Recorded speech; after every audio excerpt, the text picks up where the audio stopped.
Before we get into this week's episode, ladies and gents, I just quickly want to address one thing, and that is, for some strange reason, my microphone decided to stop working right before we started recording. So, unfortunately, I had to switch over to the built-in camera microphone. So, I just wanted to offer my dearest apologies for the poor audio quality of my voice. As you can tell, it's now working perfectly fine. So, next week, there should be no issues whatsoever. Nevertheless, I still hope you can enjoy this week's episode. And with that being said, let's get into it. Get us on the road, man. Morg. Play the jingle. Oh, yeah.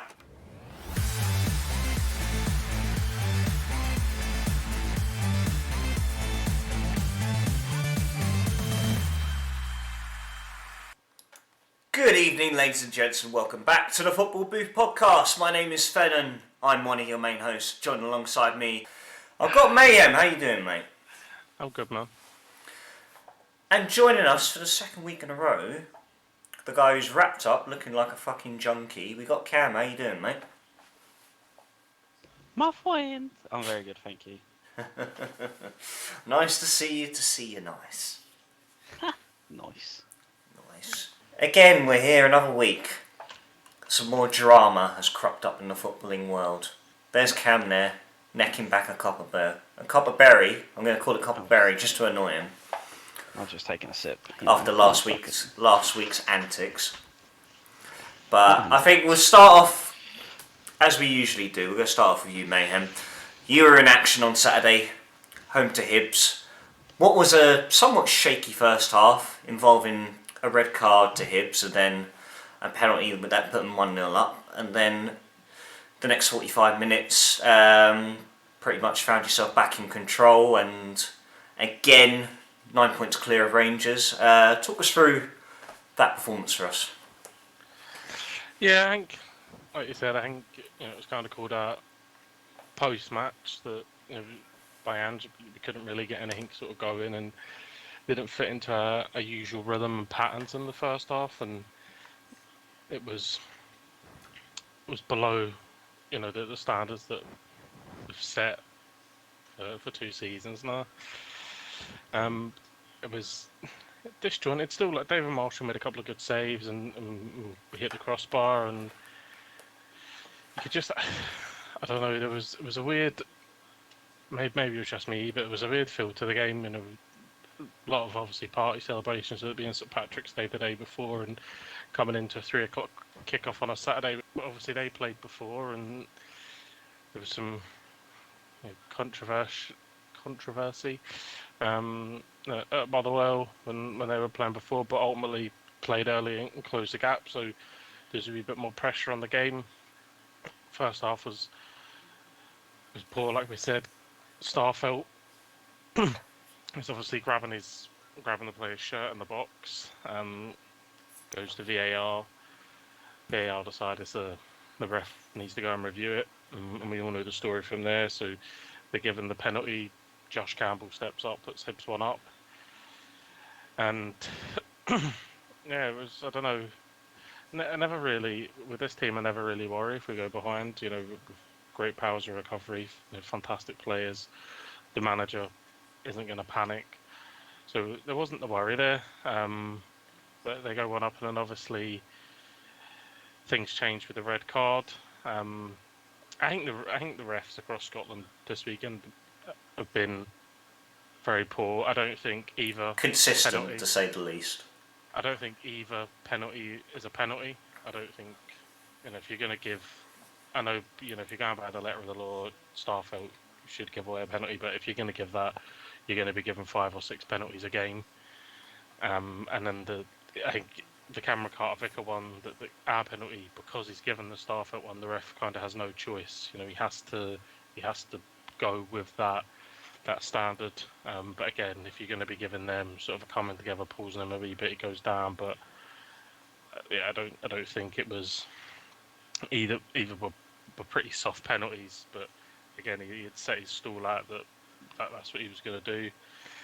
The red card for the Hibs player, I think the challenge on Starfelt is worse when he goes in, starts up, and he gets the yellow. I think the second yellow card on Carter Vickers is harsh. Cameron pins him, kind of moves him aside, and then Cameron goes, he sort of a diving header down to the ball, and the boy's trying to kick the ball. Fair enough, he connects with his face, but a harsh yellow card. So the ref, had a poor first half, carried that on into the second half. Obviously, we benefit from that, but I still think it was a soft penalty. But we'll take it. Jota's penalty wasn't convincing, and it squirms under David Marshall. He'll be disappointed. But Is this the David Marshall? Just to know. yeah, the David Marshall. So once we get level, you feel that it's only a matter of time. Knocking on the door. Obviously, Hibs are down to 10 men. They're in a compact shape. They're not really doing much. Just kind of having their banks of 4 and the one up top moving side to side, letting us have it in the wings. Was a bit disappointed with the wing play. Maeda did all right, but his final ball was a wee bit lacking. Jota the same. His final ball was a wee bit lacking. Abada didn't really take anyone on when he come on. There's a lot of talk about Lil Abada going in the summer. If we got a bid of 15 million around that, I would take it and go and reinvest that. He scores, he gets in at the back post, and he's got a good finish on him. But in terms of a winger, I think we could. There's definitely a better winger out there that we could. I think there's a real fair argument that our strongest wingers, in terms of attacking a fullback and delivery and output, and would be Jota on the right and Haksabanovic on the left. But Maeda brings so much to the team in terms of a work rate and stuff like that. So it's different players. I think if you're looking for teams at home, I think Maeda in the derbies, 100%, European games, 100%. You're playing for that work ethic. But when we're at home to the likes of Hibs, and Hibs are a decent team, they're 4th in the league.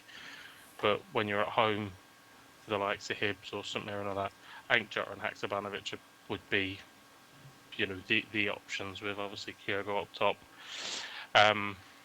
But yeah, so we get the penalty, a lot of pressure that doesn't tell. A couple of chances, Marshall with a few saves, but not really too much goal map action. And decides to bring off Matt O'Reilly and bring O on. Goes 2 up top, and ultimately, it's the big man that gets free from a set piece with a fantastic header into the bottom corner, and kind of has, I think, it's been quoted on Twitter as his Giakoumakis moment. Scores a big goal, rips his top off, celebrates. So he's scored a couple of goals. A few against St Mirren, and now he's scored they were kind of just like icings on the cake. This was a big goal, one each. So that was kind of his moment, 2-1 up, and then Haksabanovic later in the game cuts in off the left as he does, and hits a beautiful strike with his right foot to add a little bit of gloss to the scoreline. And 15 games at home, 15-1.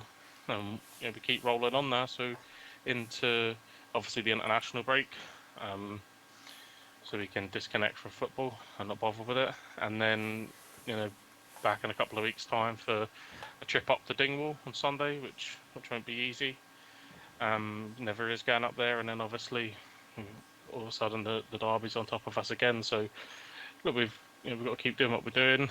Get through Ross County. They come to town, and we can really put in a top performance against them at home, and that's it really. I think it's pretty much it anyway, just because of the standard. I mean, Motherwell, we're in the game for bits against them, but never really looked like, Van Veen puts them 1 up, but you never really thought for a second they were going to hold on.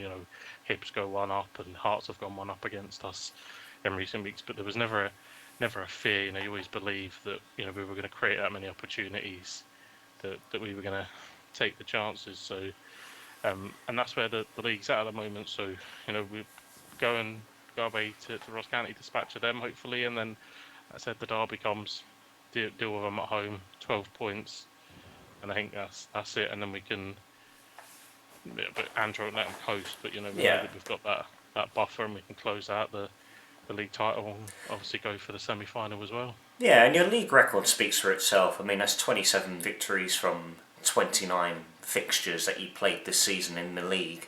It does feel that there isn't really any, the pressure doesn't seem to phase Celtic whatsoever at the moment under Ange, and and just looking here with the second and the third goal, David Turnbull coming on for Rio Atate, who gets both assists for the second and the third as well, coming on playing his part, and especially with, I mean, I don't know if Aaron Moyes picked up a knock or if he's purely been rested. I know he's been involved a lot heavily recently for Celtic, so it's good to see even bit part players like David Turnbull are still paying a big contribution to the side.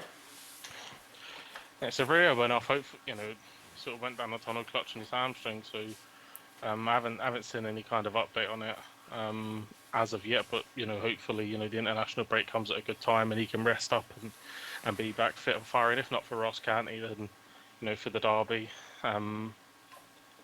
I don't know with David Turnbull, man.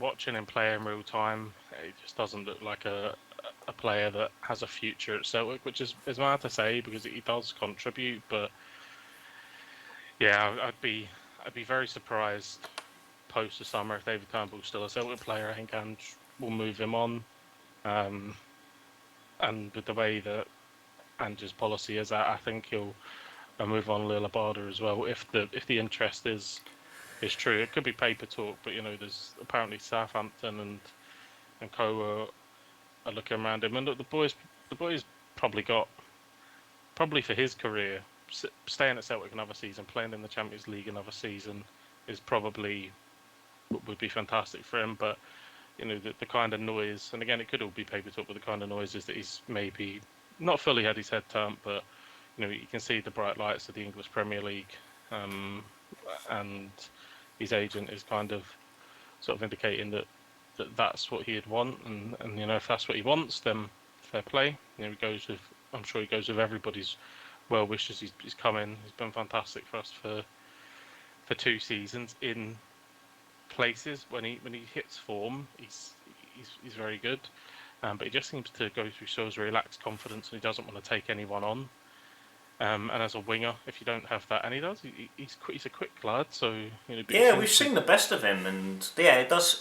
You do get the strong impression that he has blown hot and cold in terms of confidence, and of how he can play to his strengths and go at wing backs and cut in and cause problems and find himself at the back post and poaching to get goals in as well. It's there was a big part of the first 6 months of the season where he was doing that, and that's where obviously interest from Southampton and Crystal Palace have been keeping tabs on him, and as of late it does it feels as if that there is that kind of drop off in confidence in a way, and maybe that's, I don't know, it could be many factors where he's been in and out the side because of it, and with the work ethic of Maeda as well coming into play, Haksabanovic being an impact player coming on.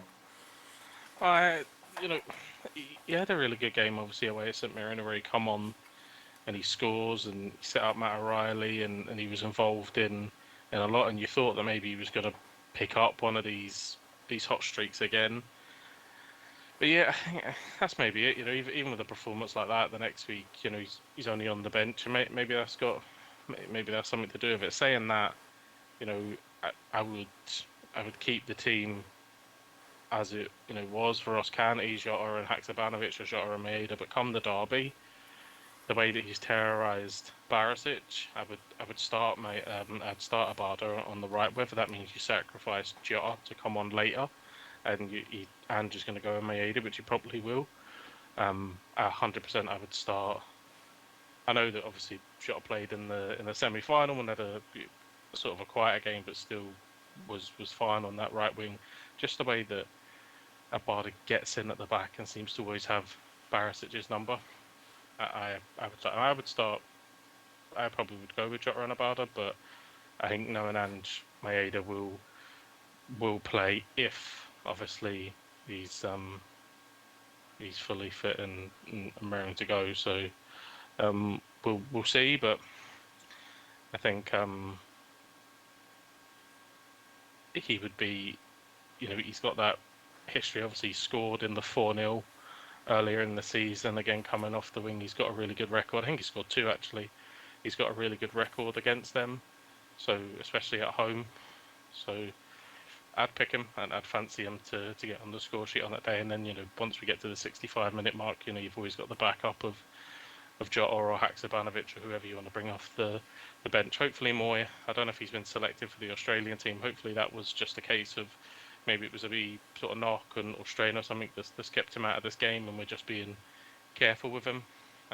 But on the flip side, that's Kyogo hasn't been called up for his national team, which is strange, but Yeah, the only benefits. I see a lot of criticism about that as well, and I'm in disbelief myself that Kyogo didn't get the nod for the Japanese international team. But again, it benefits us. Yeah. He stays here. The only problem will be if he's not getting picked, will he want to move on? Playing for his national team would be a massive part of importance for him. Yeah, of course. Japanese players are very, very patriotic, so you worry that may have an impact on him later down the line. But it benefits us that they're staying here, keeping themselves fresh, getting ready to go for the game up in Dingwall, which I said I think they play before us again, so no doubt they'll close the gap. So it'll be a big game going up there. Yeah, 100%. And it feels like especially in the Scottish Premier League and with the domestic competitions as well, that you have to keep Celtic need to stay on their toes, and it feels like there's a derby, every other month, to say the least, and so that surely that plays a big part in Celtic striving towards the success they've had so far this season. A lot's been said about the league in the last couple of weeks. The reformatting of it, the structure, the fact that in recent years we've had Celtic go invincible, we've had Rangers go invincible.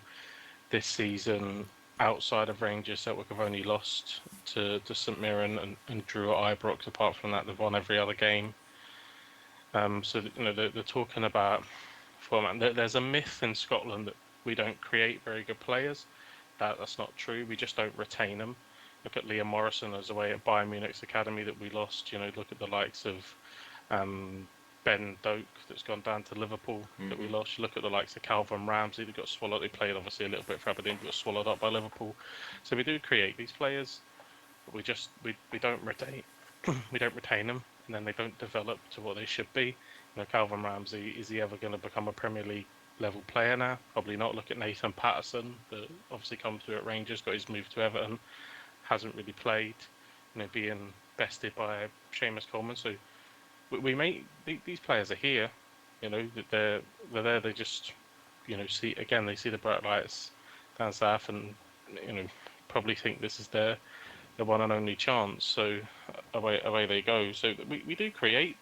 The talent pool is there. I think we struggle with the kind of pathway and showing on the pathway maybe the way that has been done in the past. But apparently Ben Doak was offered a decent enough contract for what Celtic deemed was a decent contract, and he chose Liverpool. I'm sure Aberdeen tried everything they could to retain Calvin Ramsey, and he picked to go down south. Liam Morrison swallowed up that Leo Hadji or whoever the boy that went to Leeds. So there's been talent there, but ultimately unable to retain it, and then they kind of get wasted down south. Yeah, and you feel that a strong sense of that comes from, like you said, it's the Celtic model, so to speak.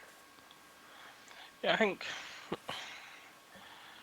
it's difficult because every Celtic fan, unless there's down to these delusional thoughts, knows that we're a selling club, knows the crack. I mean, look at KT, a lifelong Celtic fan, but pals in the Green Brigade after 3 seasons went down south as well. So it doesn't really matter who it is.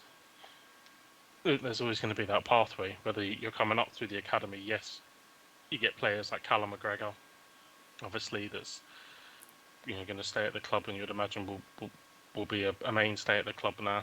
And you get people that will turn down, Scott Brown turned down moves to the English Premier League. So you do get them, but they're a rarity. But you're more likely to get the Ryan Christie, that comes through and we develop a little bit, and then leaves to go and play for Bournemouth. So but it is what it is. That's who we are. So we're at. Obviously, you look at the Juranovic deal. Him going to Union Berlin. Yeah. That's where we're at. He's been scoring as well for Union Berlin. Yeah, he's come out and said a few things as of late that's a wee bit strange, and kind of tainting him a bit. But yeah, it is what it is. But that's where Celtic are. That's what we do. Bring in these players, with the highlight of the Champions League now. Obviously, we was able to secure last season. We've got that platform to go and play the best teams in the world and develop them. And it's been a successful model. We're well run. We're in a very strong, healthy position. There's rumours, and again, this isn't gospel, but there's rumours that Ange Postecoglou will have 22 million to spend in the summer before any kind of player sales. So, it'd be interesting to see where we go. I think the next target is really, domestically is always important, but can we go and have a positive impact? And we've been saying it for a while now, but can we go and have a positive impact on a European competition? This is it now, yeah. I think that's definitely the next step. And I think Ange will be looking from the same perspective as yourself and a lot of other loyal Celtic fans, and from us as well, like just thinking that, I think it's been long overdue, it feels like. I mean, since obviously that great run you had when, the night under the lights against Barcelona with the Tony Watt goal, and then going into the last 16 and just, coming up short against Juventus. Like, it feels like it's been... Try to put a positive spin on it, mate. Like, alright? I think I was watching the other day. Was obviously when we beat Liverpool when it was UEFA Cup. We beat them at Anfield. Yeah. 2-0 at Anfield, 3-1 on aggregate. That was 2003. Yeah. That Liverpool team in 2 years' time wins the Champions League, and Celtic, don't have, really a positive impact. You can maybe say, obviously under Gordon Strachan and getting to the last 16 and that, but 2 years, and you're looking back at the team that won the Champions League was a team. A lot of the players in there was players that we beat comfortably over 2 legs. Yeah. Back that game at Anfield, and that's maybe the criticism of Celtic. Whenever we're in a real strong place, we don't go for the jugular. We kind of rest on our laurels, and subsequently we pay for that. I mean, you look at Brendan Rodgers when he was in, treble after treble after treble, and we could have really kicked on and created a dynasty, but we rested on our laurels and brought Rangers back into the fold, and ultimately paid the price, missing out on the 10. So we're in now is a real position of strength. Like I said, the rumour in the summer is 22 million. That's a massive budget for a Scottish football club. That's huge, yeah. If we were to sell a Barda for 15 million, which again could be paper talk, we may not get that much, but say we do, you're upwards now of 35 million pound to go out and improve that squad. What needs improving? Kobe Ashley come on against Hearts when Starfelt went off and looked pretty secure and pretty accomplished. So domestically, whoever comes into the team, I think we're fine. Greg Taylor at left back is really, Bernabei isn't really up to that level. But what I'd be challenging now is, if we want to go to the next level, and this, look, we may be reading too much into this, but KT sitting down at Arsenal, sort of moping around, looking very, very unhappy. Can we get him on loan for a season? Like, we're not going to be able to pay him. We're not going to be able to buy him. Right? It's ridiculous. The guy is a fantastic footballer, and we'll probably get a big move in the summer. But if he doesn't get a big move, if he doesn't get the Newcastle move or any of that, can we get him back on loan for a season? Show that kind of ambition, that we've had in the past, and not right at the end of their career, not the Roy Keane or the Robbie Keanes, bring him in, and show that kind of ambition that we're going to go and have a real big season. KT on loan. It'd be fantastic under Ange. Greg Taylor would learn, multitudes of him. He's played that kind of system under Arteta. Would he come for a season? I'm sure he'd come back up for a season. I'm sure he feels in his heart the way he left and the kind of animosity around him leaving that he's probably got just a few records to set straight. And then goalkeeper. Joe Hart's been good for us, but can we go out and get a long-term goalkeeper? And then really you're looking, is there real Champions League level players available that we can come in to improve this team? Because ultimately the midfield I'm really happy with, but Aaron Moy is, pity Aaron Moy wasn't 5 years younger, but how long can he play at that level? But Callum McGregor, Rio Hatate, now Dan. You've got Matt O'Reilly, but he hasn't really kicked on the way we wanted him to this season. Injury concerns as well. Again, interest potentially in the summer. He's linked, so he may be feeling that he's not getting the game time that he maybe deserves. When he come in January last year, he hit the ground running, was playing every game. Aaron Moy's kind of slotted in. So look, there could be some changes, but can we go now and really get top level players? Probably not from the English market because it's so inflated, but Andrew's shown his ability to work in other markets.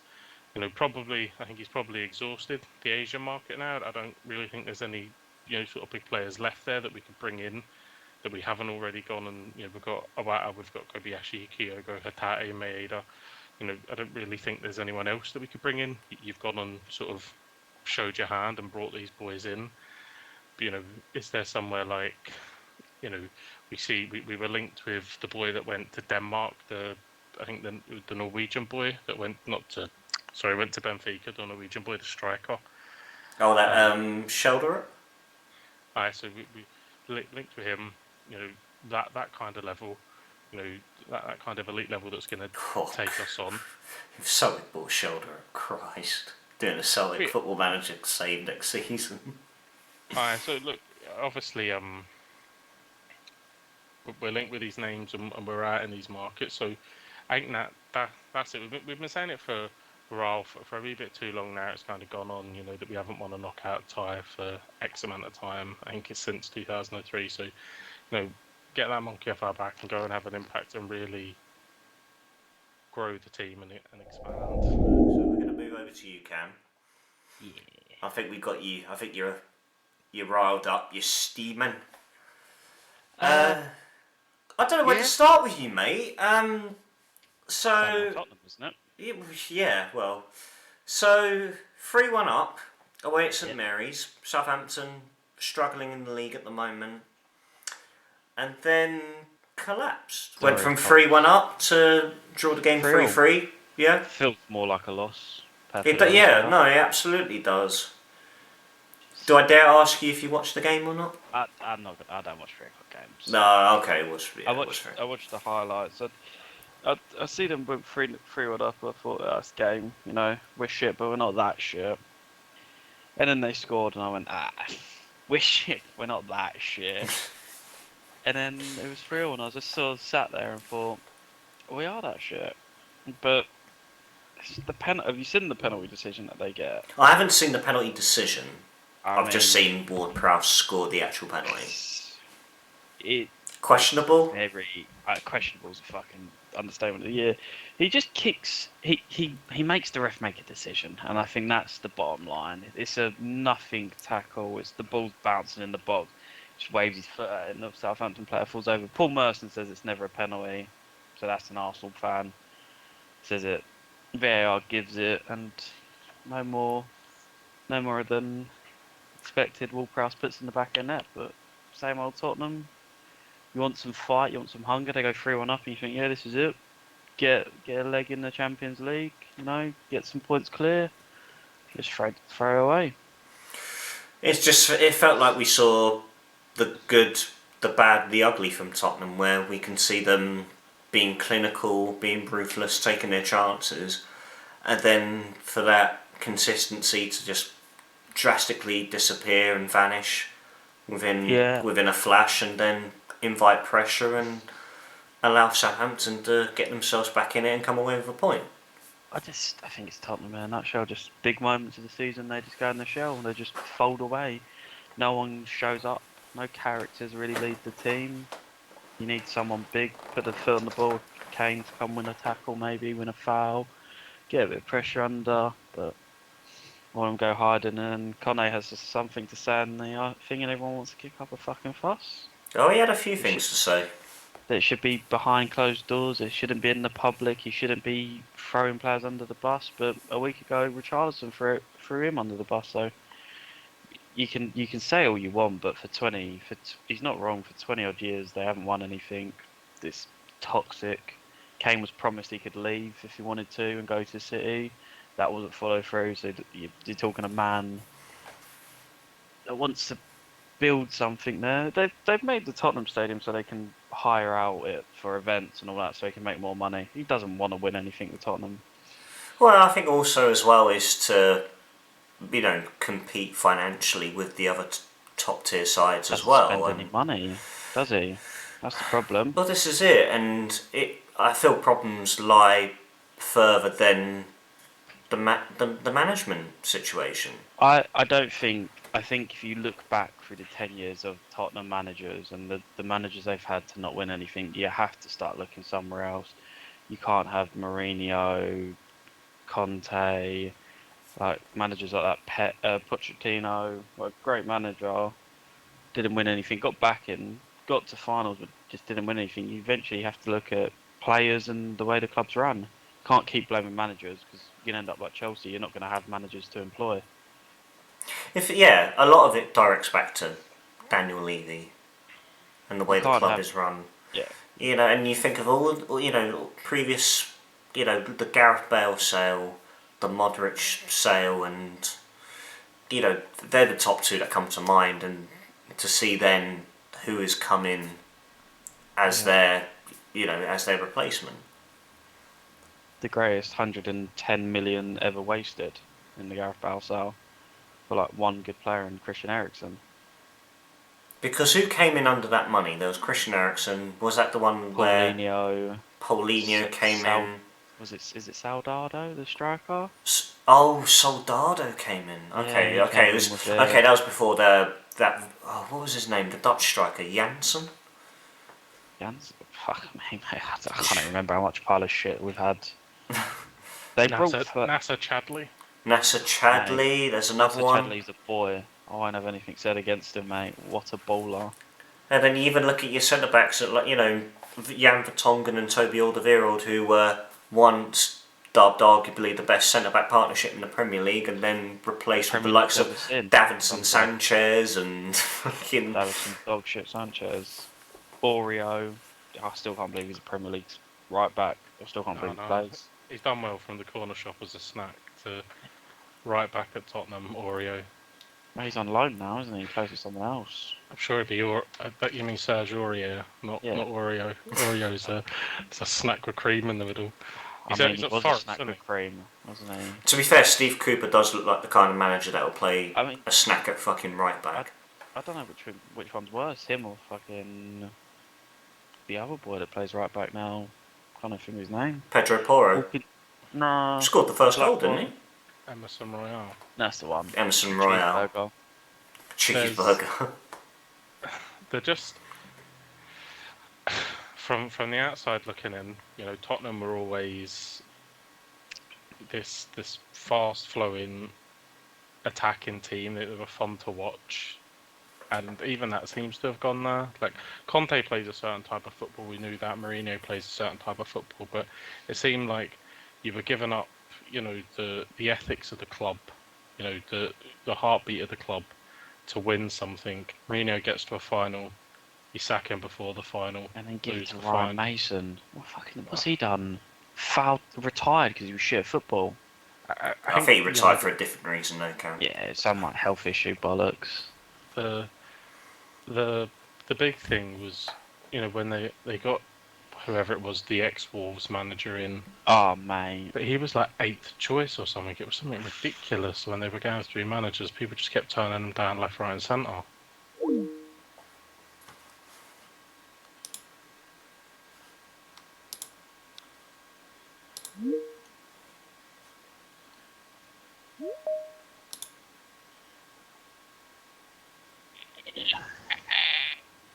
Yeah. Good. Yeah.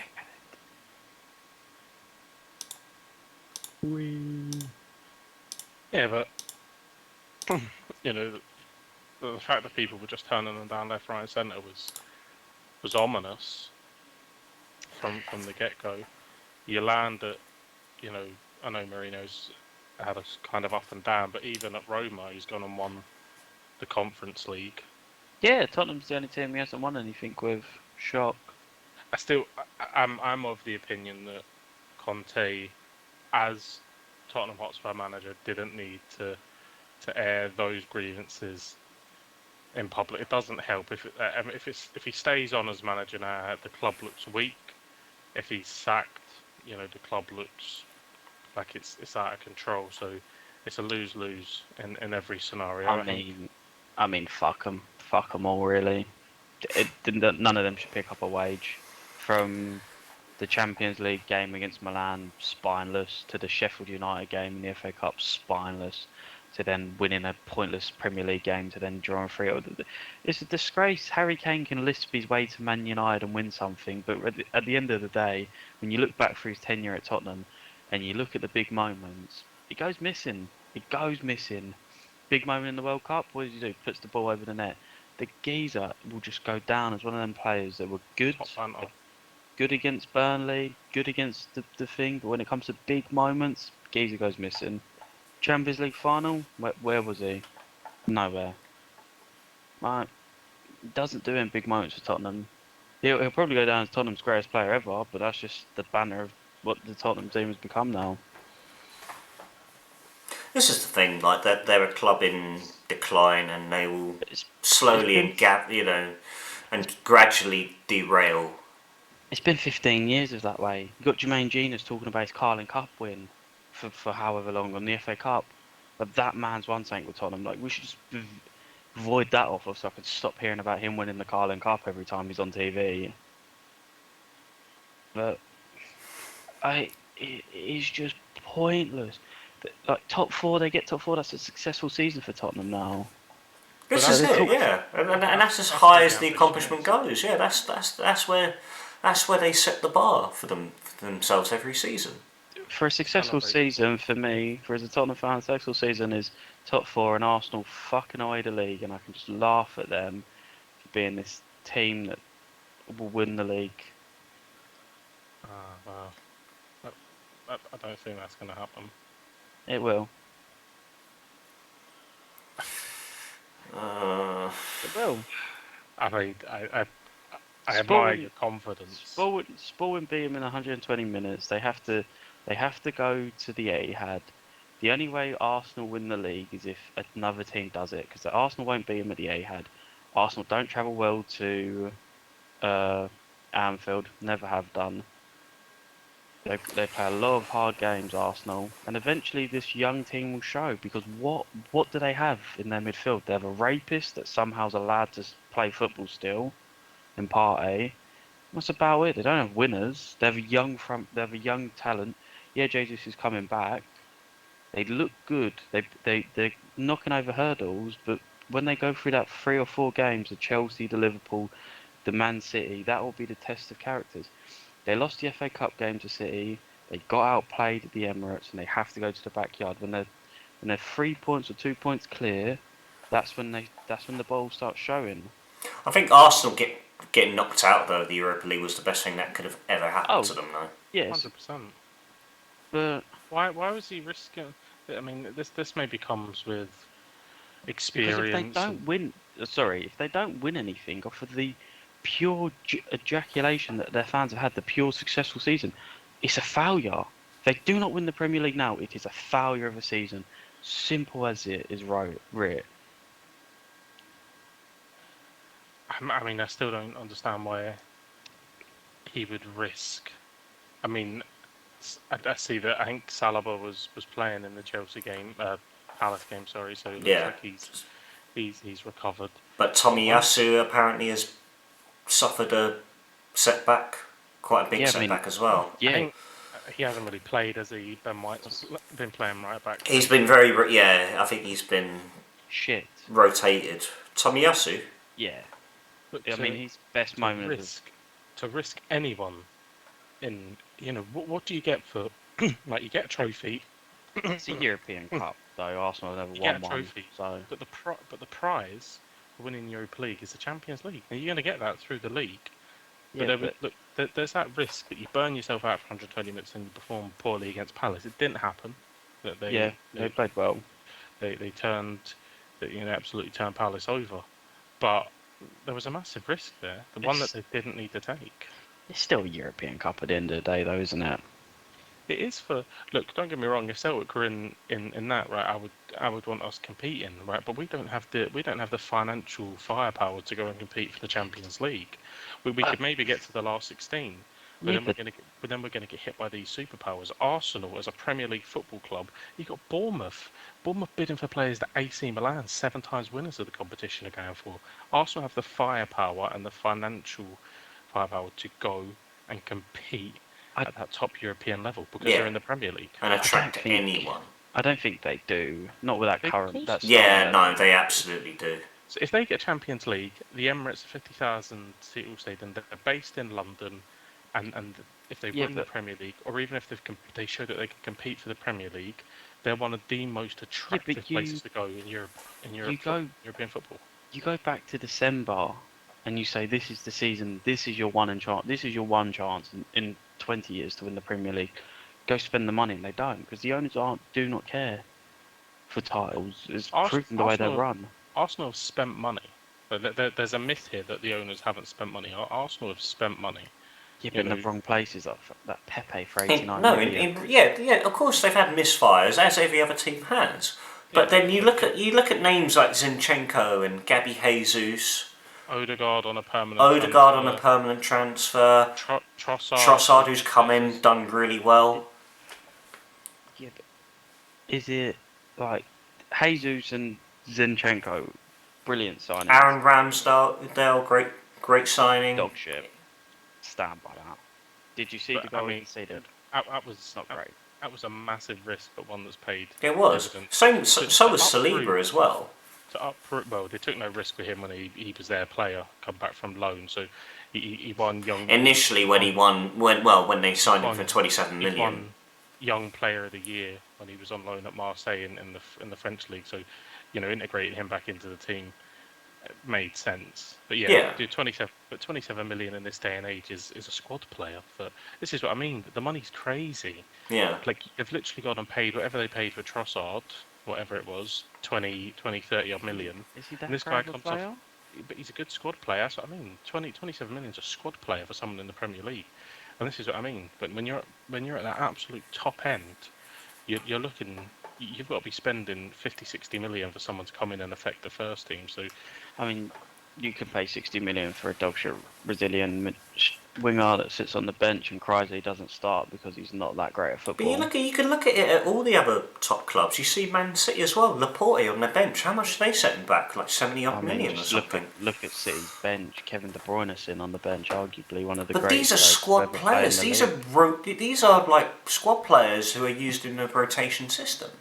I think if we could, obviously we've had one on the pod before in Kieran, but if we could bring him back on and ask him, please explain to me why Nathan Ake is playing instead of Ruben Diaz and Laporte. I imagine he would be, even he wouldn't have the answer for that. I don't know what Pep is doing. You've got Ruben Diaz that you brought as your, main centre back to come in. Your guy. And he's not playing when he was fantastic last season. You've got Laporte, who was fantastic last season. I don't get the tinkering. I don't understand it. I don't know. John Stones was always rumoured to be that guy, wasn't he? Never really clicked for him. But he's a squad player. That's what I mean. But he is a squad player. John Stones, he's too injury prone to be your number one guy. He has to be the guy that comes. You probably would, but look who you've got. I think you can put all the rest of the centre backs in that category at City as well. Like they're all they're all used in rotation. Like Laporte's they are. They're used, but let's be honest. When you're buckling it down, right? If you was manager of City, last game of the season, you need to win. So you're top of the league. You're level on points with Arsenal. You need to win the Haaland game, starts. right? And you're looking at your back line of what you have available to you. You Carl Walker at right back. Yep. Is he Laporte, available? Laporte, Diaz. Ruben Diaz, and then probably Nathan Ake at left back, because for some Yeah. reason they've allowed Cancelo to go to Bayern Munich, and then they've drawn Bayern Munich. That should be interesting. He won't be able to play though, will he? Yeah, he will. He's allowed to Is play. he not cup tied? No, he's allowed to play. There's a weird stipulation in his contract, like in the deal that they agreed, that apparently that because he's got like a view to a permanent move, that he's entitled to play. Oh, It's really But bizarre. It's not cup tied because he only played from in the group stages, and it all resets on again into the knockout stages. oh, does it? So that's what I mean. Like, why they've let Cancelo leave and Zinchenko in the space of 2 windows? Strange. Just- Zinchenko never leaves if they foresee this Cancelo problem. It just doesn't happen.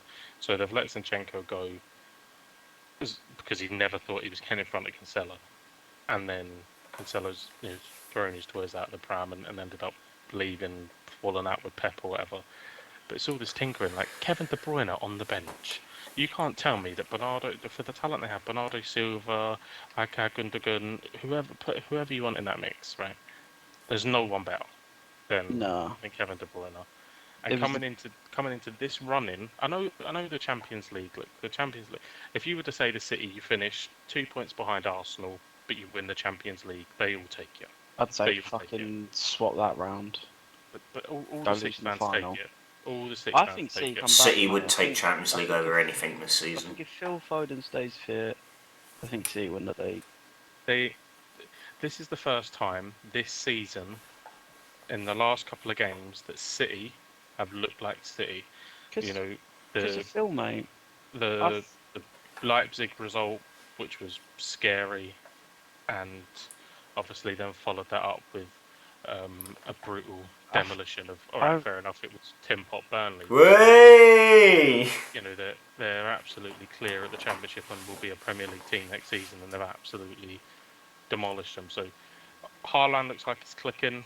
But Going back through his familiar purple patch now, isn't he? Yeah. What it does do, right, is this whole myth that England is the best liver. His best ever goal tally in the Bundesliga was 27 goals. He's got 28 Premier League goals, and we're in March. Let's stop pretending that this is the best league. He plays in the best team in the world. So Right, he played in the second best team in Germany. No. Yeah, in Germany, he plays in the best team in the world. Well, that have never won the Champions League. On their day. What do you mean? So There's not with Haaland there. He plays in the best team in the world. I don't think you can go on the best team in the world until they win that competition. On their day, they can be. But Exactly. It's just when City are the best team in the world. It's just there's not. You go position per position. On their day, but at the moment they're 5 points behind someone in their domestic league, and they've never won the Champions League, so they've got to get over these hurdles. This is it. They got to solidify that state, haven't they? That's it. I don't think many people would argue with the statement that on their day they can beat anyone in the world. Yeah, 100%. But they'll have a tough test. I mean, look at the other side of the draw. It's absolutely nuts that Inter Milan, Napoli, AC Milan, or Benfica will be in a Champions League final. Might be Napoli, won't it? Most likely. Absolutely They've nuts. still got my money on them winning it. I would love to have seen Napoli's odds at the start of this competition, because they would have been mental. And like you're saying, they've a real good chance now. If they beat AC Milan, who they're going to fancy themselves against, because they face up against them domestically. They've either got Benfica or Inter. Your money would probably be on Inter. No, Again, Benfica. Benfica, do you think? Yeah. You They've had a reckon? couple good runs. Yeah, they've had a couple good runs in the Champions League recent years. Recent years. Did they not go out in the group stages last year? No, I thought they got to a semi-final last year. Was it the year before? No. Was it the year before? Anyway, whoever they get, I think they've got to fancy themselves to go and win that, and then all of a sudden they're in the Champions League final. And you look on the other draw, Chelsea versus Madrid, and Bayern versus City. So City will have a real examination of themselves, to get to another Champions League final. Yeah, but will they do it though? Will this be the monkey off the back? I think that's it, or otherwise, that they're gonna, people are gonna start calling those bottlers, because you can't have a statement where you say they're the best team in the world, but then they categorically bottle it every time they get close. This is So it. on their day, they're a fantastic team and can beat anybody, but in order to go up to that upper echelon, they need to do it. And I think if they get one, it could be scary, because once you do it and once you know you can do it and it's done, they could be scary in Europe. But it's about getting over it. I mean, to lose that one against Chelsea was ridiculous. Like,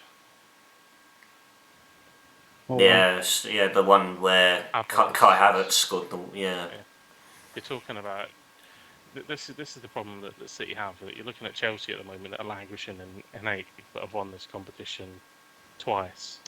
I mean, would they not be a fucking dark horse? This is the thing. Bar a few players at Chelsea, Thomas Tuchel has managed to take this Chelsea team to a Champions League.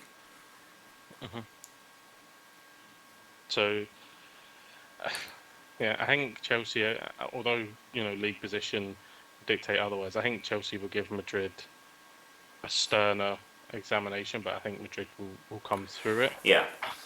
And then I wouldn't mind Madrid going out of it, in all fairness. And I think City will beat Bayern. I watched the highlights of Leverkusen Bayern on the weekend, and obviously Leverkusen beat them. But Borussia Dortmund outright top of the Bundesliga at the moment, so they can be vulnerable, especially away from home. We've seen that this season. So, and we know what City are like at the Etihad. So I can see in the Champions League though. And at some point, do you have to just not look at Pep? That he is just a failure of not winning the league, not winning it since he partnered with Lionel. Well, I think a big part of it as well is what you said, Joe, as well, is with all this tinkering where he's got De Bruyne on the bench and he can't decide which centre-backs he wants to go with. He just chops and changes too much, and I feel that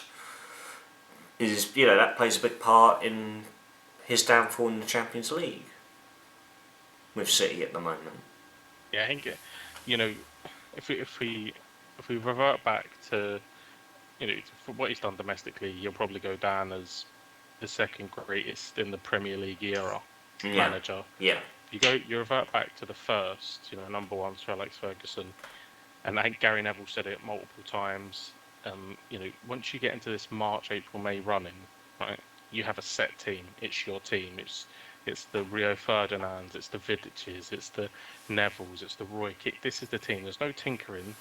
You're not pissing about. Playing. You have a set team. That's it. Yeah. I think he's got the front three of Grealish, Foden, and Haaland, but then it's Gundogan normally starts. But that won't stay like that, mate. Because all of a sudden, probably in a way to Bayern Munich, Riyad Mahrez will just appear. That's it, and then Foden will drop to the bench, and then for the whole, and then that's it. Yeah. I wonder what's happening. I mean, he played Bernardo Silva left back at the Emirates. I'm pretty sure of it. He'll play anyway, Gaffer. On the opinion of that, what more does Pep have to do to be the greatest? And he has to go. How many titles did Sir Alex Ferguson win? No one's ever eclipsed that. So he needs to go and win 13 league titles. He needs to. Some of the seasons that United pulled off. Does he? He does. 100%. Do you think? I mean, how many titles did Fergie win with United? The last title that Fergie won. Look at that team. Yeah. Look at the state of that team that he won it with. But your argument is there's never been a more competitive era in the Premier League than the Liverpool Manchester City era. You put either team in there and they run away with every single Premier League the Man United played in. All 98 points, the Centurions, and Fergie's team never done that. The '98, they won a treble with the European Cup, but he's the first ever British manager to do a quadruple with the FA Cup. There's an argument there that he's done a couple things that Ferguson never achieved in his tenure in the Premier League. Overall, you could maybe argue an overall legacy. Maybe that's a debate for another day. But domestically, within the Premier League, he's nowhere near Sir Alex Ferguson, and he wouldn't be unless he went out and won 30. But it's consistency. It's the ability to watch a team break down and then rebuild it. So Pep's come in, right, and just thrown money. How many big players, massive, influential big players, have left City in their prime? Not retired, have left City in their prime, decided to walk away. How many David Beckham moments have they had? Right. How many times did they just move on, Ruud van Nistelrooy? Like the ability to take a team apart and then rebuild it when no one else can see it. Pep hasn't done that. Do you not think he's done that with the City team that he inherited? Well, No, he's just throwing money at it. no, this is the thing. No, what he was, big yeah. Players? What big players? Well, Aguero retired in his tenure, didn't he? But yeah, that's what I mean. He didn't leave in his peak. No one was saying, why have they let Aguero go? No one was saying that. I mean, Frank Cancelo, the left back, they're saying that. Well, yeah, I mean, that's probably... I'm struggling to think of another, like Yaya Toure run his time down. That probably was before Pep anyway. So, but I think mean, so.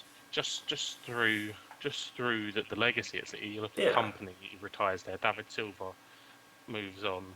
You know, Mahrez comes in. Fernandinho. You know, these like Carl Walker's been there eons now. They just run this lifestyle. They don't move players on. They just stay. You know, and then there's just a natural move on. They don't say, right, we're selling you for 100 million. You say too long about Carl Walker there, Cam. But that's what witnesses said about his old boy. There it is. He's got. There's just too much money at City. They don't. The problem is they don't have to sell. Yeah, United won't have to do it next year. Ever have to sell. It's the way of football, though, isn't it? With oil money and all that coming into it. Like Man United, where the people that own PSG are looking into Man United, so they'll have the same. It's all rumours, isn't it? There's complete speculation. There's that fella from Sir Marseille or something. No, the British fella. I don't know. That's bid as well. Oh, is it Radcliffe? What his name is? Yeah. They've both bid. We'll see what the Glazers do. The Glazers are fuckboys, mate. They may not even know. Wow. He's not wrong. You're he. Just pure leeches that have been sucking fucking the life and soul out of that football club. I'm sort of glad.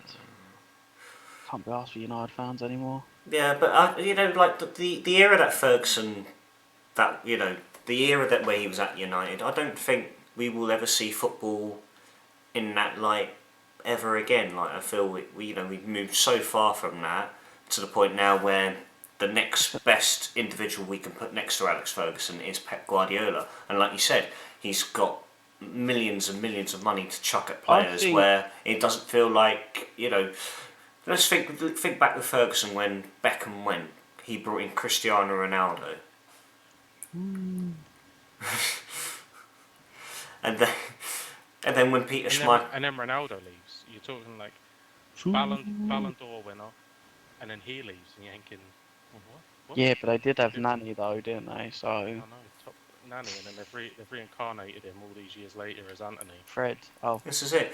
Peter Schmeichel. I mean, I know it took them a few years to get it right when they finally got Eden van der Sar. Dennis Irwin eventually became Patrice Evra. Did he?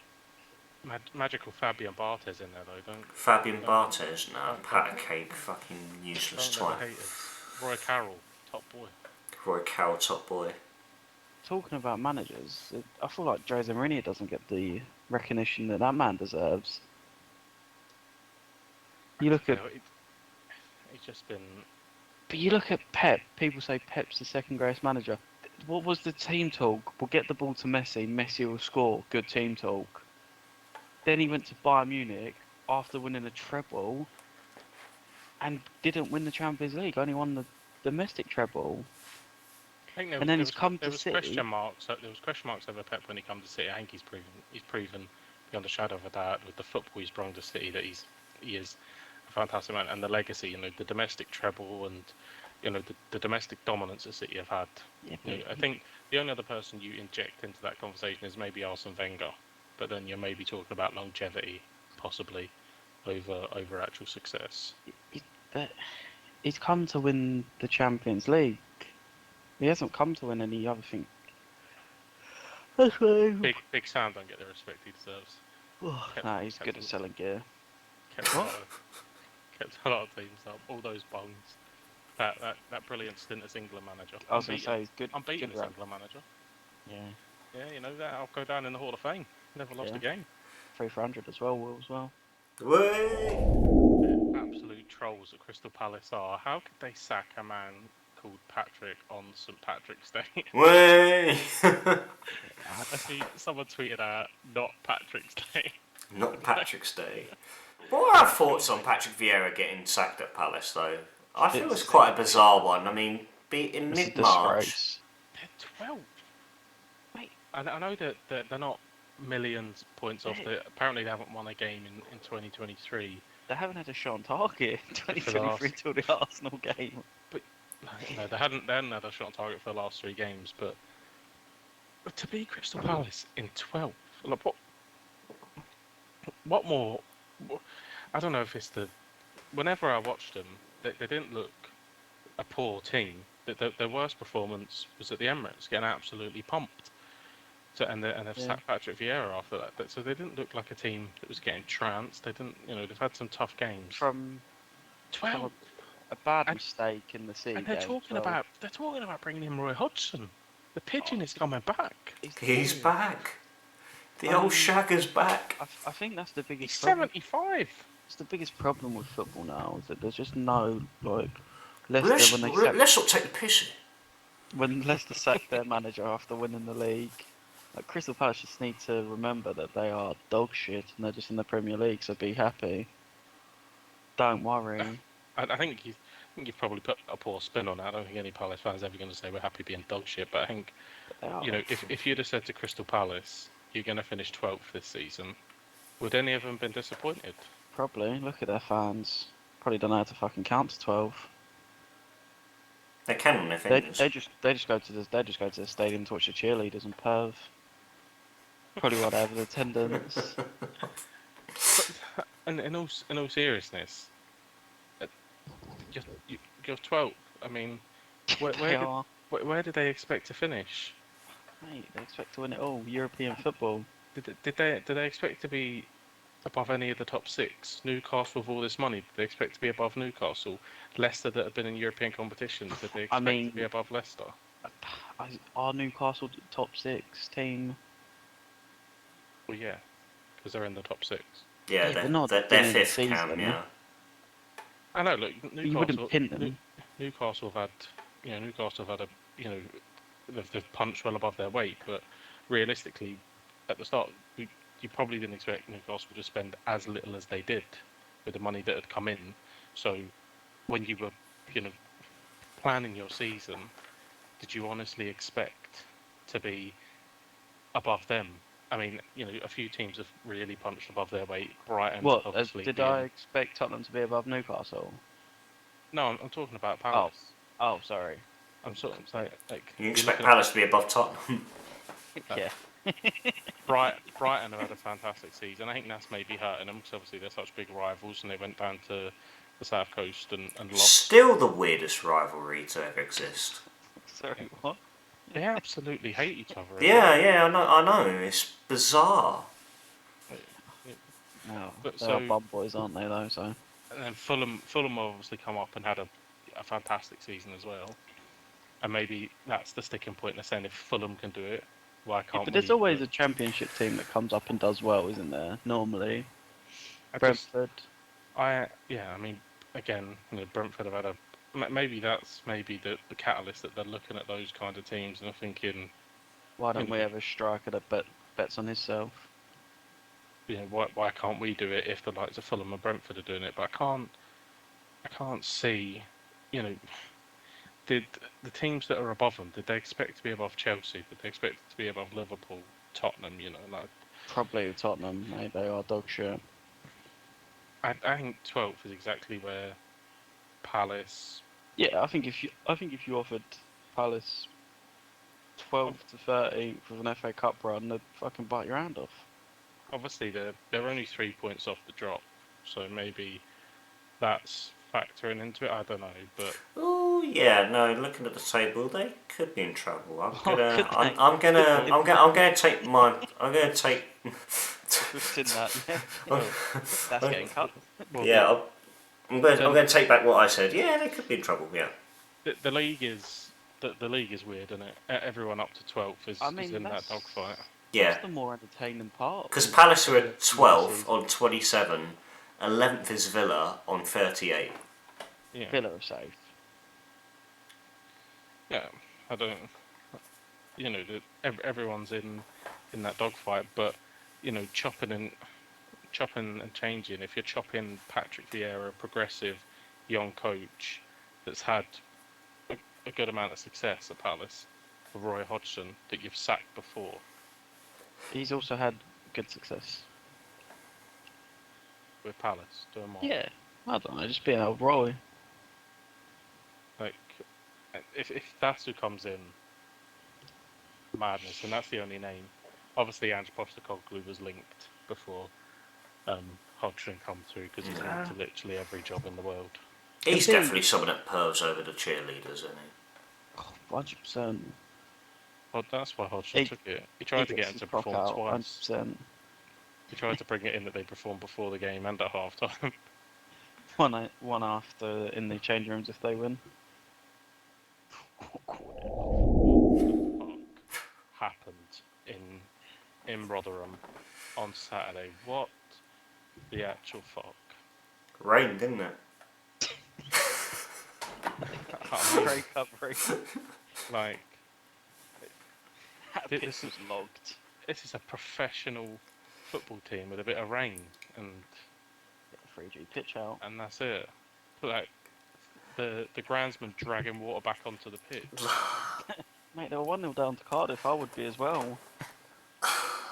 It makes absolutely no sense whatsoever, and it goes back to there's two things that come to mind. It goes back to the Snowgate story where we played Derby a few years ago in promotion season with Neil Warnock, where the game got called off for torrential snow and there's barely a drop of it on the fucking roads, and they're completely clear, and they said that we're going to call it off because players couldn't make it to the stadium and whatnot, and it was just absolutely bonkers how they called that game off, and then it got rescheduled and Derby ended up winning. But when they called it off, there was also, I think it was like 19 first team players out injured as well. A little bit suspicious to say the least. And it's similar vibes with that, with Rotherham, where we started the game off the best we went 1-0 up in 5 minutes. Jane Philogene slots us in front. On top, hit the crossbar from a free kick from Perry and G. Could have easily been 3 or 4 goals up by half time. Rain hits. And then we go out, first 2 minutes, started to come down thick and fast, and then the referee brings off all the players, and it looks like the draining system is just completely non-existent around the stadium, because the actual the pitch marking has completely been washed off completely, and then you get all the groundsmen coming out. There's one old twat using a broom to push off the water, and then you got this other Wally who's got like a big fucking garden rake dragging water off the field and then dragging it back on. And it is absolutely ludicrous. If the FA choose to reschedule this game as null and start from first whistle again, 0-0, it's just baffling. absolutely baffling. I know it absolutely will, because that's just how they are. That's just how they are completely. And I think that, at the very least, the game should resume from the 48th minute, where the players were taken off. We should resume from the 48th minute, and we should still have the 1-0, the 1-0 lead. But then, what was the harm, right, with an international break coming up? I don't know if I imagine the Championship are affected by that. What was the harm in saying, right, pitch is unplayable. What we're going to do is they're going to work on it. They're going to work on it Sunday. Stay in Rotherham. We'll pick this game up from the 48th minute on Monday. that's the thing. It could easily be done. And this is Championship football. This is the tier below the Premier League, right? We saw at the start of the season where Coventry had problems with their pitch where it was deemed unplayable, right? Why is this not assessed with Rotherham?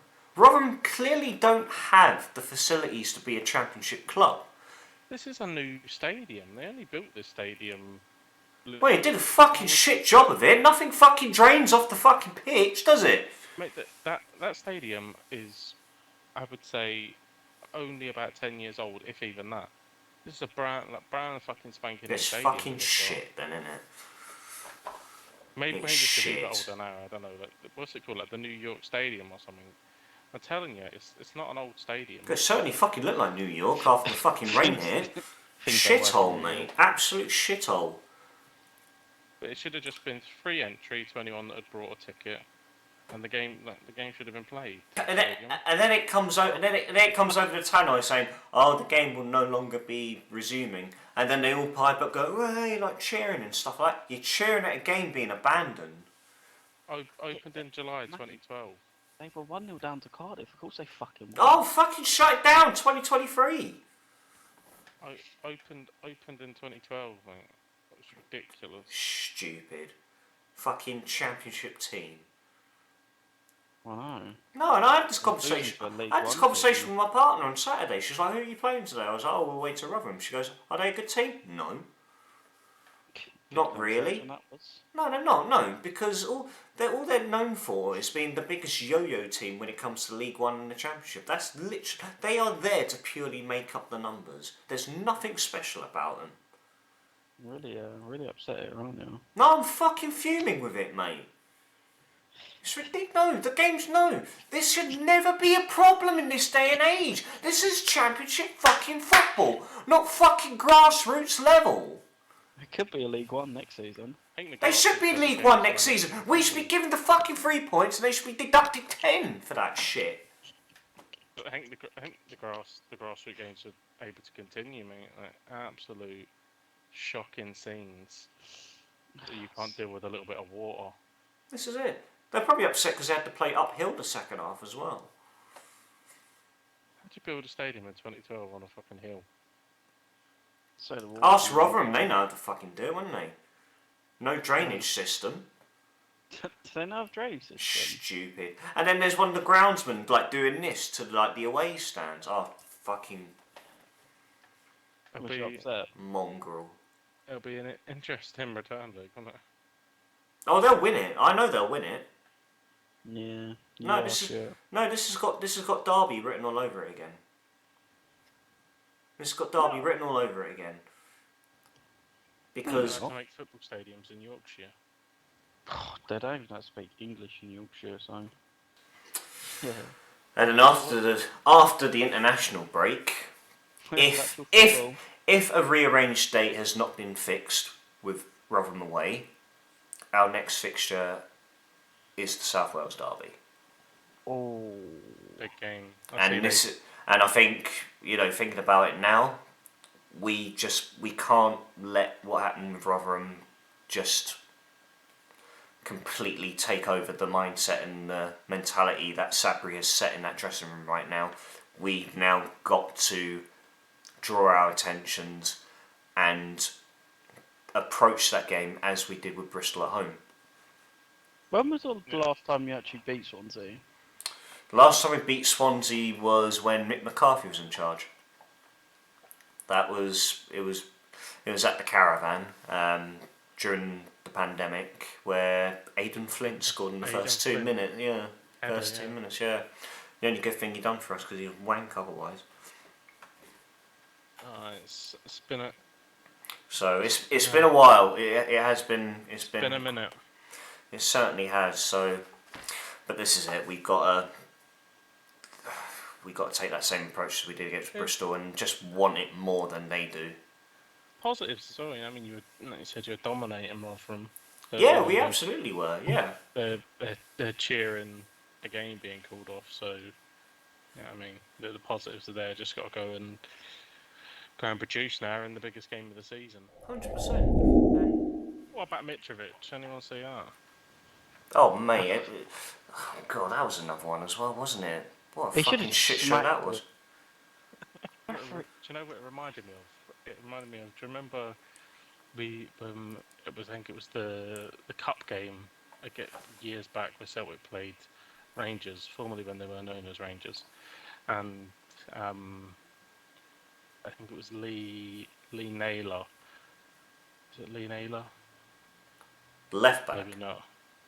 Maybe I don't think it was actually, but he scores the goal that knocks out Papic on the line, and then he kind of like scuffs it in. But they get 3 people sent off. Oh no, that was it Mark Wilson?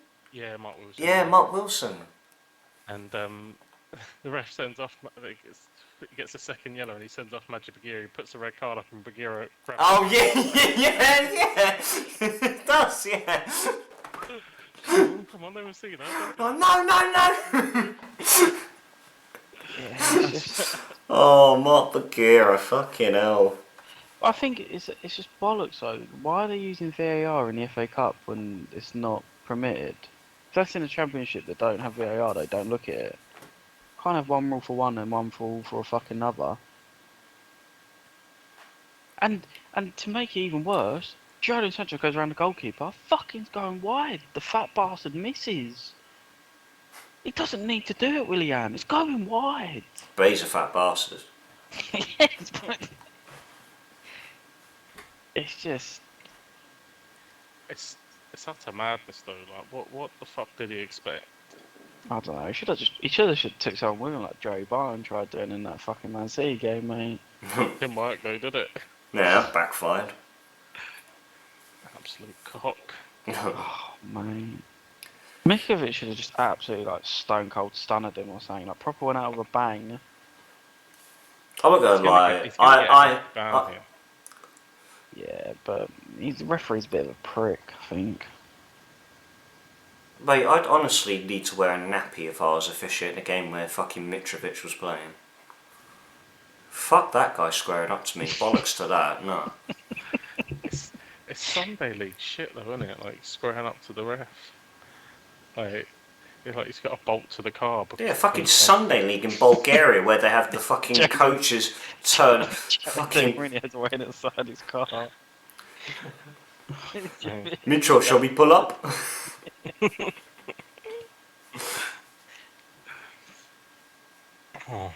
Ah, fuck that. Well, so Sheffield United played Man City in the semi-final, and then Brighton play United. I hope Man City absolutely fucking rape Sheffield United, and Billy Sharp gets to watch every minute of it. Fuck. Would you rather him be a victim? Hopefully. Haaland stamps through him and absolutely cunts him into 2. Murder on the pitch. And he can only be described as the victim. Oh, I hope he gets battered, mate. Career ender. So you want City to win that one? And Brighton United? I want Brighton to win the FA Cup, mate. I think it'd be a good look for it. I don't think United look that great, realistically. I think if fucking Willian doesn't try using his hands and Mitrovic doesn't try body slamming the ref, they probably win at Old Trafford. For 75 minutes, they look like the better team. So, watch that game? No, I only watched. Nah. I watched Sheffield United. That was another good game. Blackburn should have won that, man. Yeah. I was going to put a 5 on them because they were 5-1, but glad I didn't. Yeah, Tommy Doyle scored the winner, didn't he? Oh, it was a screamer as well. I miss that. Shame he plays for a I miss shit that fucking man team. so much. I miss him so much. United were fucking 10-1 to win that game as well. Was that after they went 1 down? Yeah, 75th minute, mate. It was funny when they went down to 10 men and a penalty. The fucking odds shook right. They went down to 9 men, didn't they? 8 men. They didn't have the coach, did they? He got sent off as well. I mean, Willian counts as 2 men anyway, doesn't he? I know it is a fucking penalty, but I just wanted him to like just not give it. I was like, just not give it. Like, he's shit.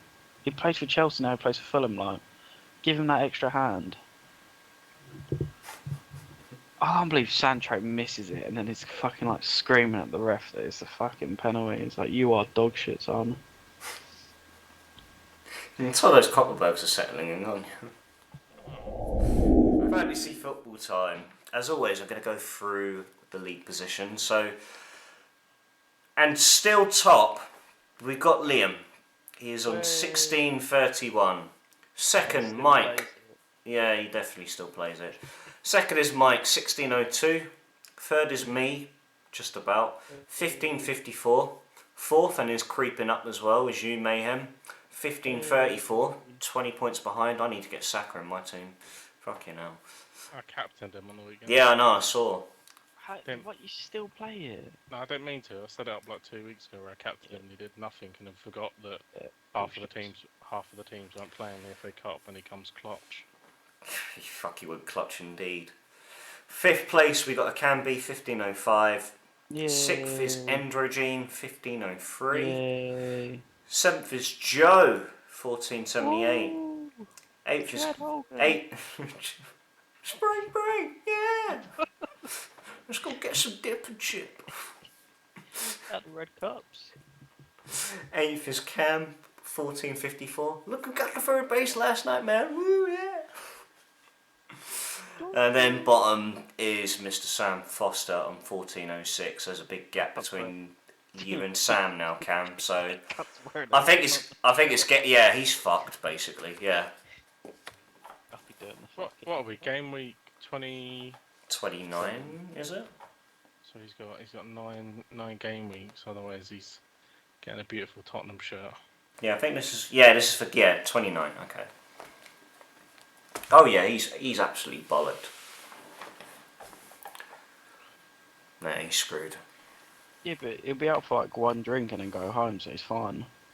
So mate, we'll get him over to Belfast in the summer and have the blowout. He ain't going home early.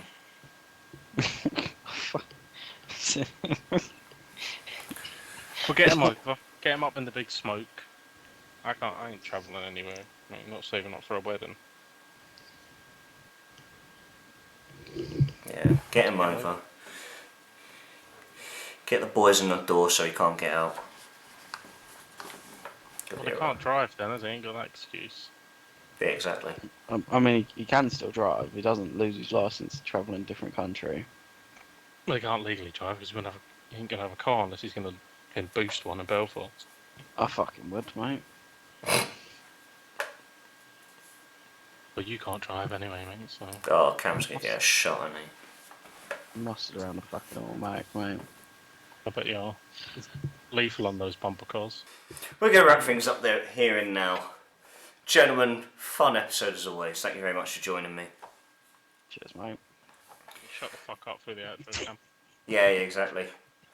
Everyone, thank you very much for tuning in. If you are new to the Football Booth podcast, make sure to check out all episodes on Spotify, Apple Podcasts and Audible. If you'd like to catch all the live recordings, you can check them out on our YouTube channel at the Football Booth. And whilst you're over there, drop a like, subscribe to the channel and ring those bell for notifications. Until next week, ladies and gents, I bid you all good night. And Nostar.